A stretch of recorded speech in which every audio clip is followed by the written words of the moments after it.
आशा भोसलेताई यांचं दुःखद निधन झालेलं आहे। 92 वर्ष त्या जगल्या,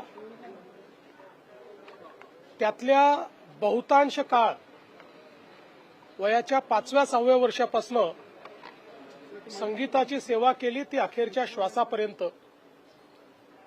या देशामध्ये सर्वात वर्सेटाईल गायिका म्हणून जर कोणाकडे पाहायचं असेल तर त्या आशाताई होत्या। आशाताईंनी तोरा मन दर्पण कहलाए अशा प्रकारचं क्लासिकल गाणं देखील म्हटलं आणि त्याचवेळी अतिशय आधुनिक खतुबासारखं गाणं देखील तेवढ्याच लीलया त्यांनी म्हटलं।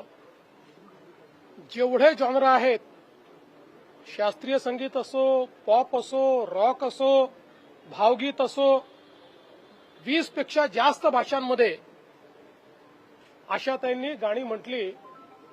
आणि जगातलं हे वेगळं उदाहरण असं होतं की 90 वर्ष पूर्ण झाल्याबद्दल 90व्या वर्षी 3 तास कॉन्सर्ट करणाऱ्या आशाताई होत्या। आम्ही जेव्हा महाराष्ट्र भूषण पुरस्कार त्यांना दिला त्यावेळी त्यांच्या जीवनाचा जो प्रवास त्यांनी सांगितला, किती खडतर आयुष्य जगत त्या इथपर्यंत पोहोचल्या, हे खरोखर अत्यंत प्रेरणादायी होतं। मला आठवतं की आम्ही रेडिओ जॉकीजचा जो कार्यक्रम घेतला होता, त्या कार्यक्रमामध्ये आशाताईंनी मला 2 ओळी गुणगुणायला लावल्या आणि मग त्या ठिकाणी सांगितलं, बघा माझी शक्ती, मी महाराष्ट्राच्या मुख्यमंत्र्यालाही गायला लावू शकते। असं अतिशय जिंदादिल अशा प्रकारचं त्यांचं व्यक्तिमत्व होतं। कुठल्याही कार्यक्रमाची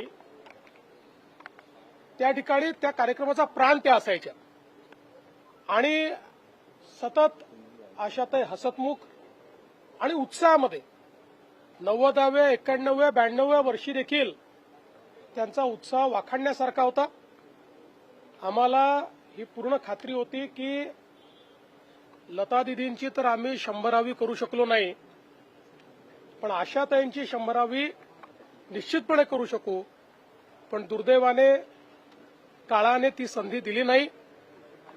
आशाताईंसारख्या सुविख्यात, जगप्रसिद्ध आणि ईश्वरीय आवाज असलेल्या एक आमच्या गायिका आमच्यातनं निघून गेल्या। मी त्यांना विनम्र श्रद्धांजली अर्पण करतो। त्यांच्या कुटुंबाच्या दुःखामध्ये आपण सर्व सामील आहोत। पूर्ण शासकीय इतमामामध्ये त्यांच्या कुटुंबियांशी चर्चा करून ते ठरवतील त्याप्रमाणे पुढचे सगळे विधी होतील। पण मला असं वाटतं की आज संगीताकरता आजचा दिवस हा अत्यंत दुःखद आहे।